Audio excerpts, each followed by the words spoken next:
So, hi guys! Hi YouTube! Magandang araw YouTube! And thank you, Sampitz the Hobbybarber. And look at this. Look at this. 1 and 2.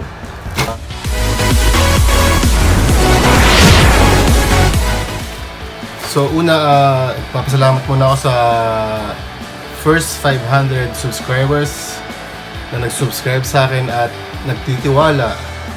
At shoutout po sa inyo lahat. Binabati ko yung mga barbero nating mga kaibigan dyan. Alam niyo na kung sino kayong lahat dyan. Nagmamadali tayo. So, eto po, yung unang package na i-unbox natin. So, tingnan natin kung anong laman. Opened by the custom. It was open. So, bukas. Siguro, chine-check ng custom to eh. So, okay lang po. Nice. And this is walang box. And this one came without box. And this is shit. Sorry. So, Ich hab 2 Gehirnchen. let me open this. This bubble.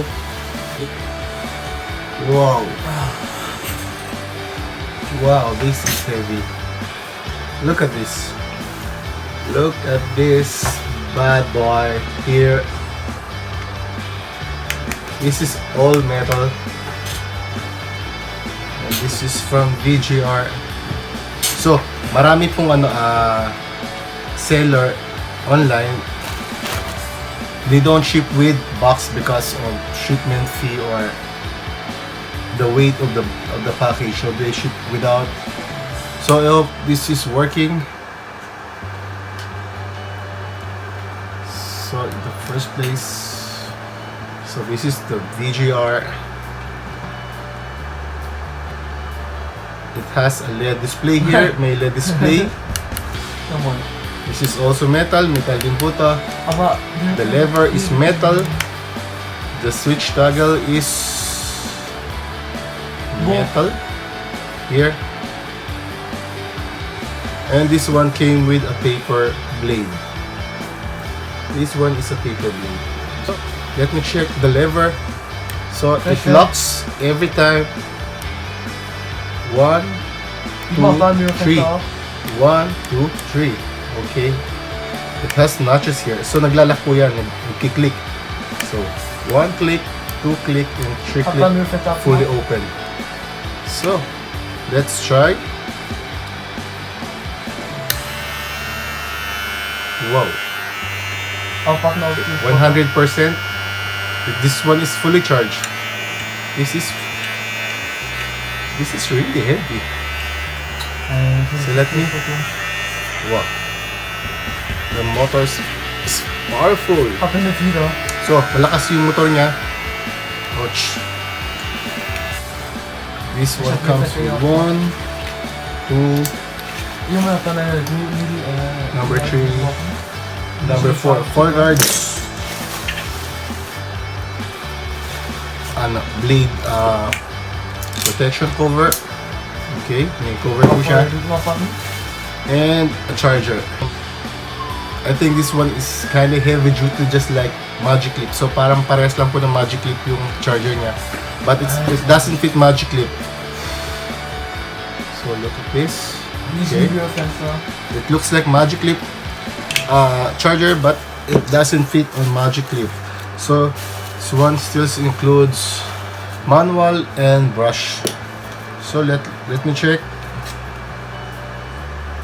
It has 2000 milliamp hours battery, lithium-ion battery. This one is cordless, and it was rated 9 watts power. So mabilis po siya.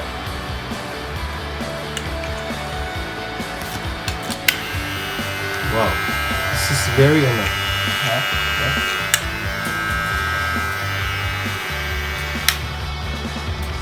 This one is runs very silent.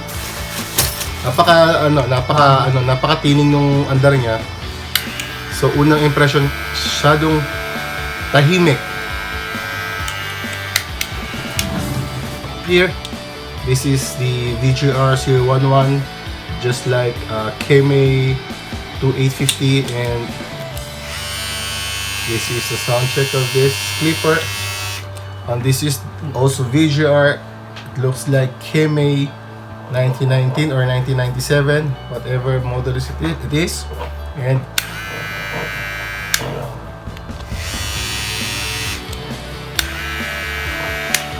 so we have a weighing scale here. Titimbangin natin. So the VGR All Metal weighs 449 grams.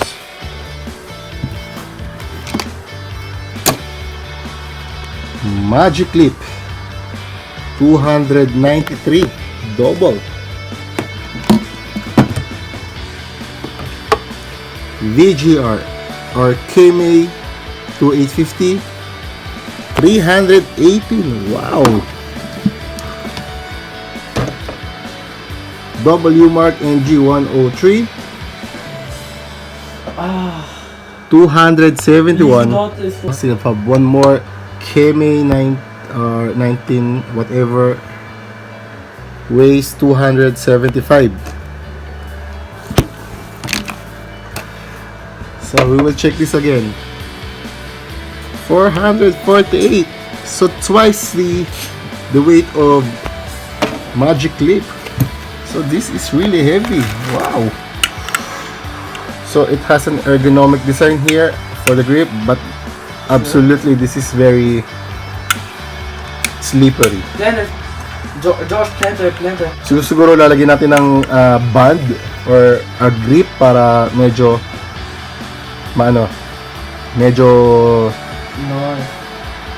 hindi madulas yung pagkakahawak natin. So, ayan po. So, para po sa ikakaligaya ng lahat, bubuksan po natin to. We will open this on the spot. On the spot, bubuksan natin to.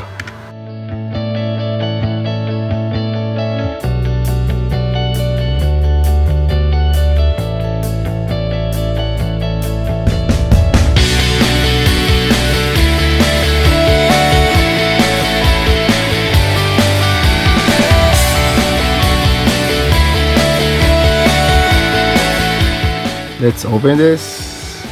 Open the basket. Let's take a look. Oh. More screws inside. So, kapag binuksan niyo yan, ito yung makikita niyo. Oops. Sorry. So, yung display cover. So, meron pa pong 5 screw dito. So, tatanggalin na rin natin yan.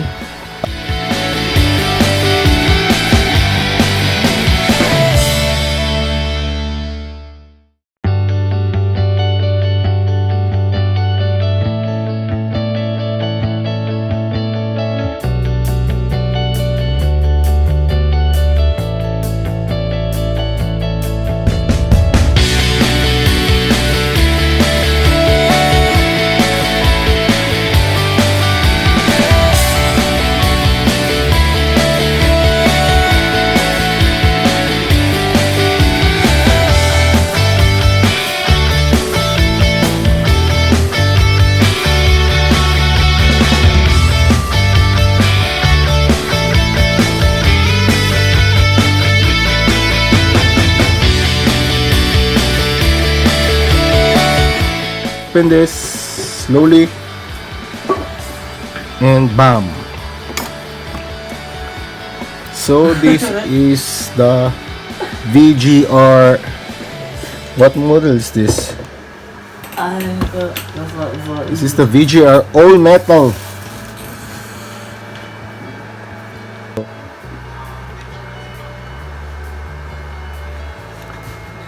Nothing is written here in the motor.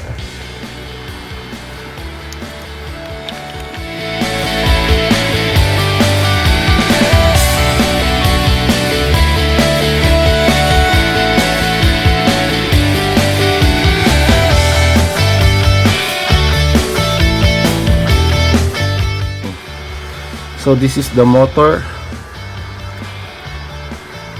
So Nothing is written here. What kind of motor is this? Absolutely made in China, but they didn't write anything here. Anyway, we'll put this back.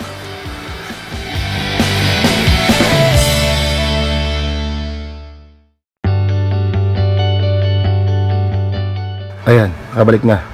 Tingnan natin kung maandar. Baka mamaya nasira eh. So, okay. It has LCD. So, I will give my honest review of this after using this.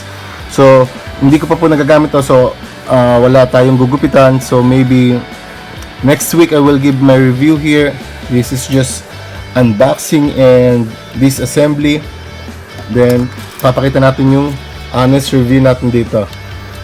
If you can compare the motor of the VGR. From my previous video, I opened this, I disassembled this, and it has a round motor, and this is also oblong. So ito po yung may bilog na motor, tapos ito yung oblong yung motor. So 3.2 volts yung motor nito. Pero ito, hindi nakalagay kung anong volts ng motor, anong rate ng motor, ilang volts. So, sarado na uli natin. So, we already saw what's inside. So, yung mga may Kemei po dyan, if you own a Kemei, please, please send me, please comment below. If you own a Kemei 1997 or whatever, Kemei All Metal clipper, please comment below if Kemei and VGR All Metal are identical. Swear identicals. So, yung mga nagbukas po ng Kemei, na lang po kung parehas yung yung design. Pero sigurado ako parehas yan.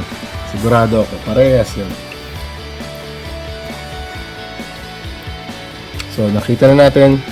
Pero I think, sa tingin ko lang I think this is more powerful than this. Hindi ko alam. I don't know.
So, then we will check the blade.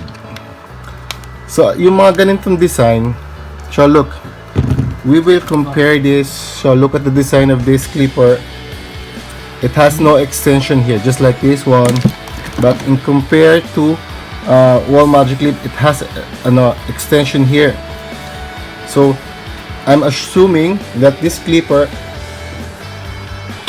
of course you can adjust this, you can zero gap this, but this is not advisable. Maybe this is not advisable to zero gap because it has no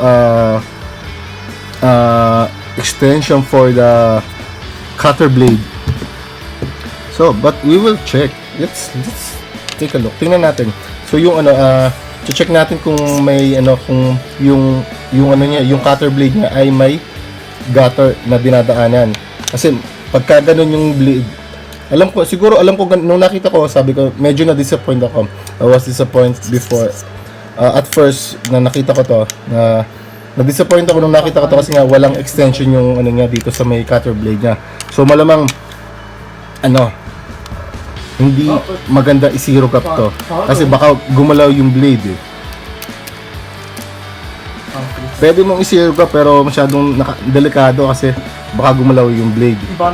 So dahan-dahan. So tatasik na yung blade. So This is the blade. And show, look at this. Sure.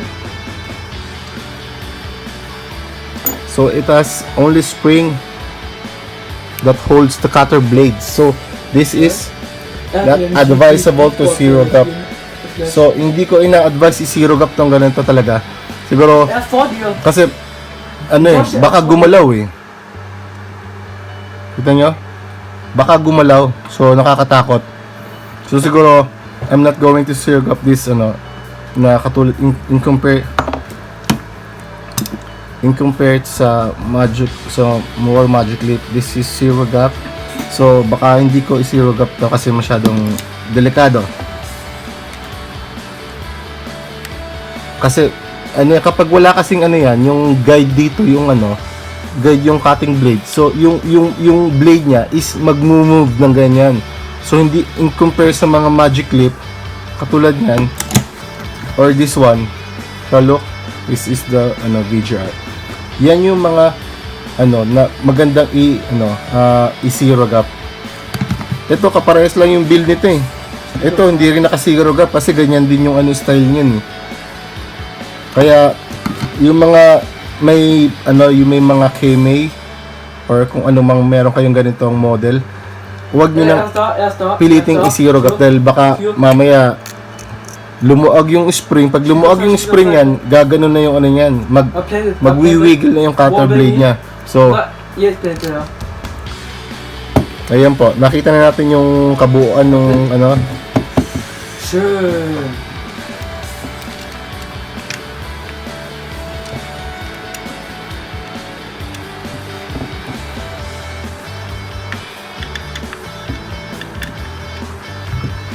So, we will check this. We will try to adjust the blade.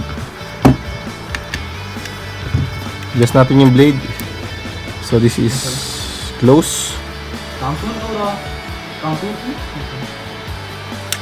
So pag nag-adjust ako ng blade, so sinisimula ko muna sa likod. So ina-align ko muna yung intermediate. Emil, buksan mo nga yan. Yung ano, nandiyan na si mama. So pag na ano ko yan, tsaka ako ngayon, check dito. So, ganyan na lang siguro. And then, higpitin na natin. So, talaga, ayaw ko i-zero gap to dahil delikado.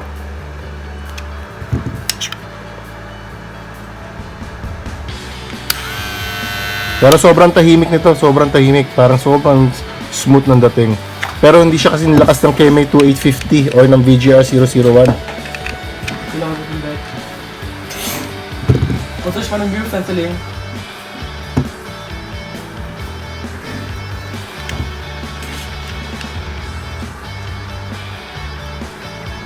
So, hanggang dyan na lang. Check. Hier oben schon reinforced. Yes. Okay. Reinforced.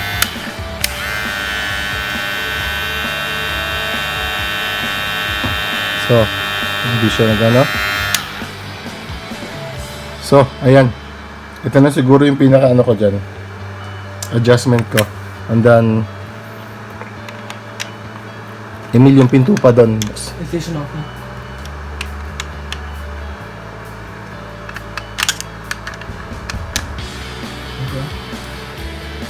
So, introducing the VGR All Metal. If you like this video, if you find this video informative, then please give me a like, a thumbs up. Kung kung nakita niyo yung yung video na to ay nalinawan kayo. Nalinawan yung mga tanong nyo. Ngayon, ay sa performance nito, hindi ko pa nagagamit. So, susubukan natin next week siguro. Sa day off ko. So, papakita sa inyo yung performance, pero alam ko malakas to. And I'm very sure this is a very good clipper. And yes, don't forget to subscribe to my video and don't forget to subscribe to my channel and God bless.